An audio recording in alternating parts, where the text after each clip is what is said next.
this is my review of JoJo's Bizarre Adventure.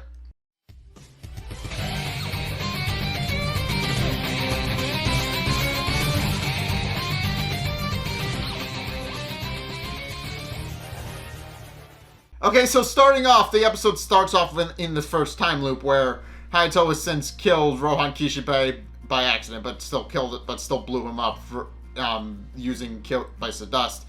And Yoshikage Kira merely brags about that, pointing out that he knows now that Rohan has been eliminated, and thanks Hayato for actually doing that for him. And then he decides that now that he's sure that it's been secured, he can now go on with the rest of his day, and proceeds to go and kiss Shinobu, only for Shinobu's tea set to suddenly break. Which he then yells at Hayato for, because it's clear that Hayato was agitated and it broke, because he didn't want his mom kissing this murderer, basically. But after she yells at him, he then realizes that Yoshikage Kira is going to be waiting for him outside of the house, and decides to duck out the window, realizing that Rohan has abilities that he can actually use to defeat Killer Queen and Killer Queen Bites the Dust, and could actually take down Yoshikage Kira. So he grabs his bag and goes out the window instead, and goes to where he was supposed to meet past Rohan, and decides to observe Rohan from a distance, pointing out that he needs to find a way to let Rohan know what's going on without actually telling him what's going on. So he decides to observe him from a distance and try and figure a way around it, thinking that if he doesn't approach Rohan, then Rohan will never blow up. But as it turns out, that's not actually what happens. As it turns out, even though Hayato wasn't attacked by Heaven's Door in this timeline, his face still unfurls under the effects of Heaven's Door, and Hayato then begins to panic because he realizes that that Rohan's ability shouldn't have been affecting him, and is completely thrown for a loop because he has no idea what's going on. At which point Yoshikage Kira shows up to give Hayato his hat, and then proceeds to explain exactly how Bites of Dust actually works. So, as it turns out, if Killer Queen Bites of Dust is triggered in the timeline, that as long as Bites of Dust is active, then anything that happens while it's active will repeat again. So case in point, Kira uses the tea set as an example, pointing out that Hayato believes he broke it because he was angry, but in actuality it was because of fate. It broke in the original timeline, which means Hayato broke it in the next one. Sure enough, Hayato, he also points out that since Rohan Kishibe has already died once, he's going to die again at 8:30, regardless of what actually happens to him. So, regardless of if Hayato actually meets with him or not, he's still going to die the same exact way. Although now that the time loop isn't actually happening, and now that things have played out a little bit differently, Yoshikage Kira can now actually observe Rohan dying as he goes to work. And sure enough, Rohan blows up in the exact same way he did in the original timeline, with Hayato beginning to cry because he realizes there was nothing he could do to actually save Rohan.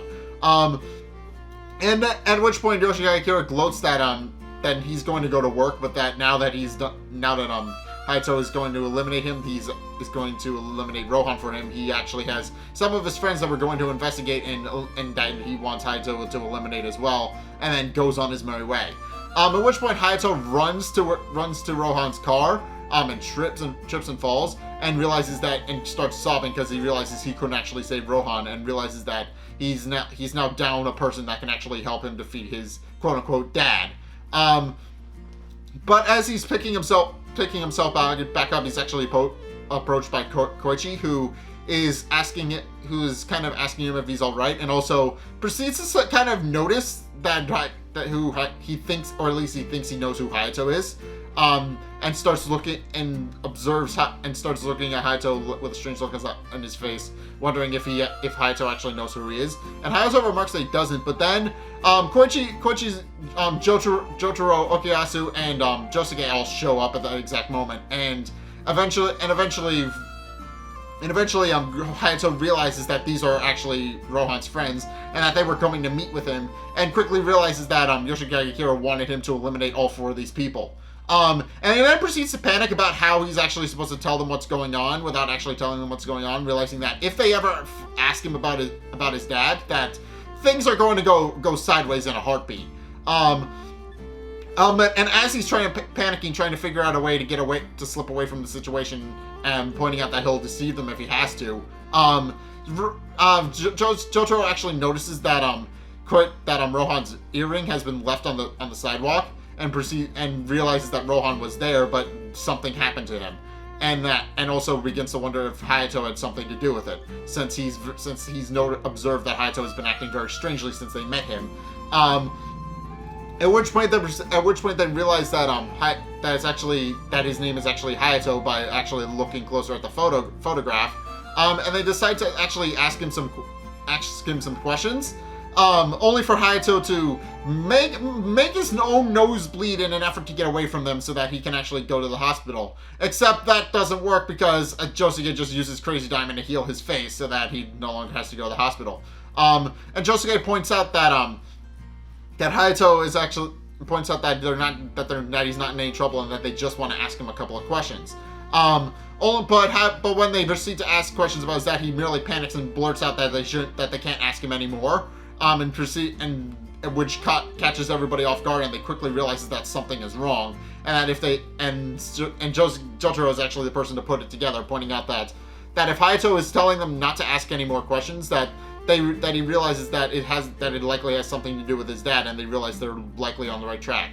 At which point Hayato realizes that it's already too late for them, and realizes that the only other way to actually save them is to kill himself, and so he pulls a box cutter out of his bag and tries to stab himself in the throat. However, Jotaro notices that something is strange about Hayato's posture, and he goes to investigate. At which point it's revealed that no, Hayato can in fact not kill himself to end the time loop.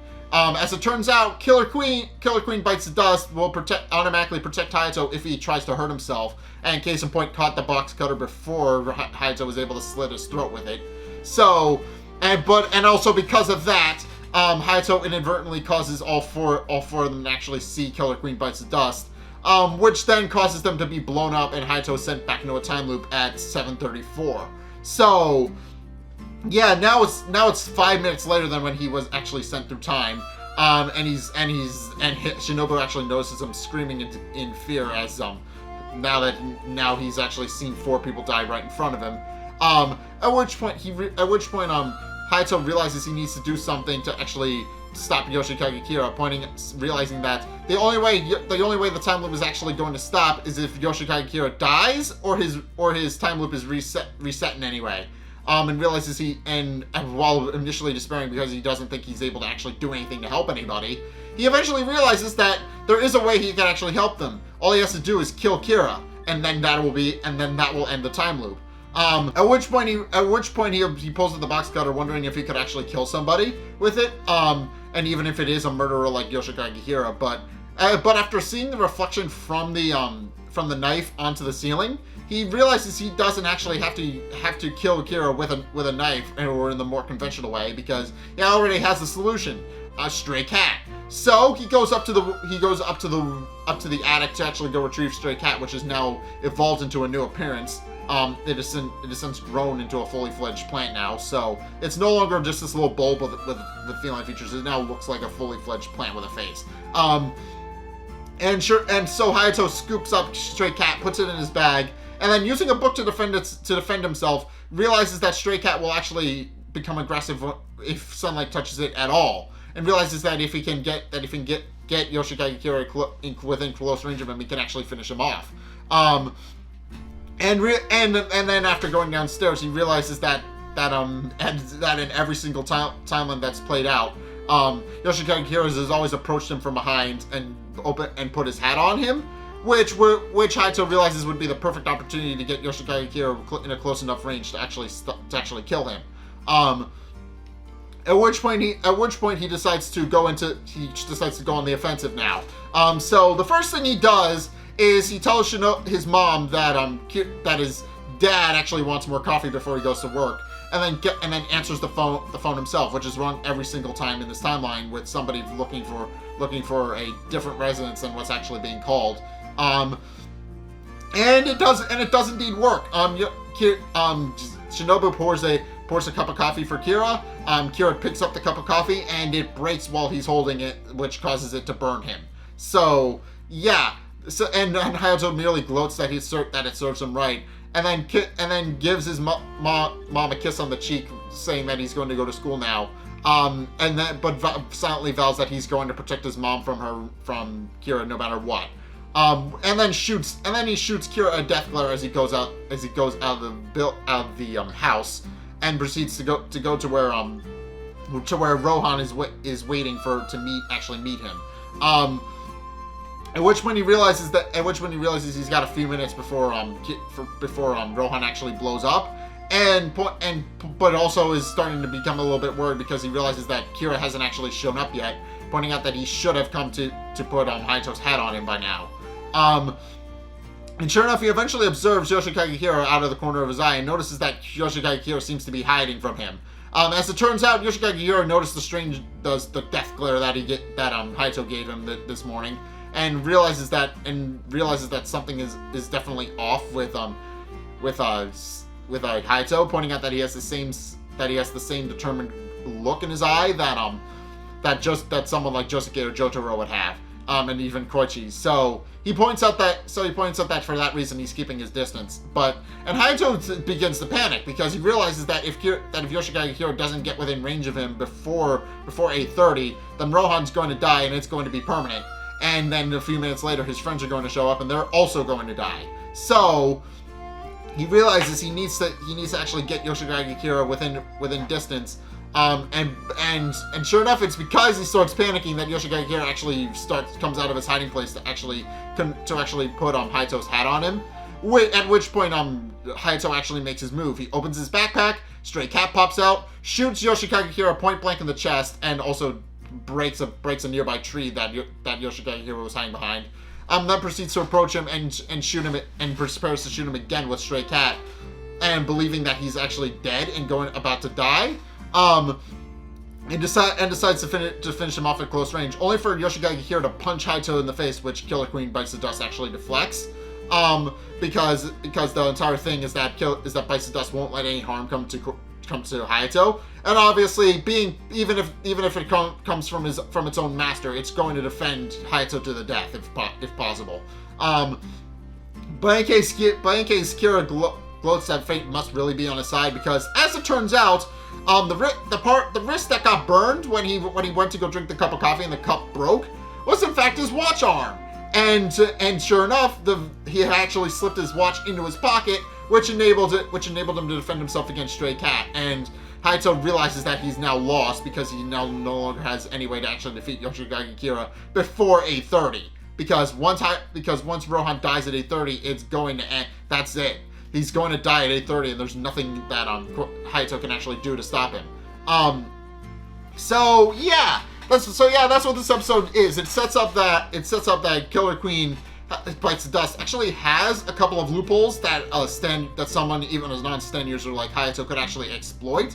But the problem with that is that Hayato has to actually figure out a way to actually exploit it. So yeah, Hayato actually was able to come up with a plan after a couple of time loops.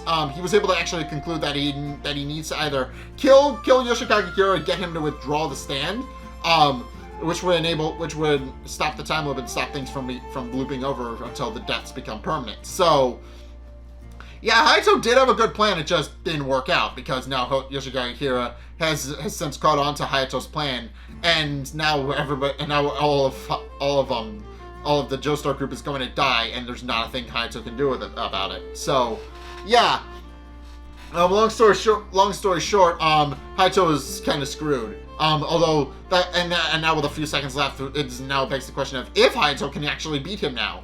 Because there's only a few seconds before Rohan actually blows up, which means there's likely going to be some sort of issue regarding how to actually defeat Yoshikage Kira. Because obviously Hayato needs a new plan, and he has to act quickly, or Rohan is going to die. So yeah, that's going to be interesting going into the next episode. But In any case, that's my review of JoJo's Bizarre Adventure. What did you guys think? Let's get a discussion going in the comment section down below, or over on my Discord server, link in the description. Anyway, thank you guys so much for watching. If you enjoyed, be sure to like, comment, and subscribe. Also, be sure to follow me on Facebook and on Twitter in the description below. And also, be sure to check out my Patreon in the description below as well if you want to help support the show even further. It's only a couple bucks a month. It helps me out, and you guys get access to a bunch of cool perks, and I'm always saying thanks, not least of which being that you will be listed on my website if you help support me, along with other perks that are prevalent to you if you're a content creator or you have social media or anything else that you want promoted. Then that is a great way to do that. It supports me. It helps me support you. So if you guys want to show your support, then be sure to do that, and I will help support you. Also, check out my website as well, because I post written reviews over there that I think you guys might be interested in. And if you want to help further support me, then be sure to check out my Twitch. I've been streaming there every Sunday. We just streamed Miitopia. We're probably going to do that again next Sunday, because I'm trying to develop a new habit where I don't pick up a new game until I finish an old one, and so I'm just going to stream the same game on Twitch for a couple of weeks and then eventually finish it, and then I'm going to move on to a new game. So I'm trying to start a new habit with that. Hopefully you guys will tune in for the next stream of Miitopia this Sunday. It's same time. It's going to be around 2:30. Or at least 2:30 Eastern Standard Time. So if you guys want to check that out, then by all means go ahead. And also maybe check out the VOD. It's up here. It's also over on Twitch, because I figured out how to fix that now. And it's actually pretty funny, because I actually made a joke that I've been meaning to make for a long time. So if you guys want to check that out, then be sure to see that over on the channel. It's in the playlist. It's in the archive playlist. You guys can see it. But and also, speaking of which, if you want to see more videos from me, then be sure to check out the videos linked in the end screen. The top video is the most recent video. It may or may not be this one. Whereas the bottom video is the video recommended to you based on what you've already seen from me. So if you want to see more of what you like, or something completely different, then be sure to check both of those videos out. But regardless of whether or not you do any or all of those things, thank you guys so much for watching. And until next time, I will see you guys in the next video. Peace!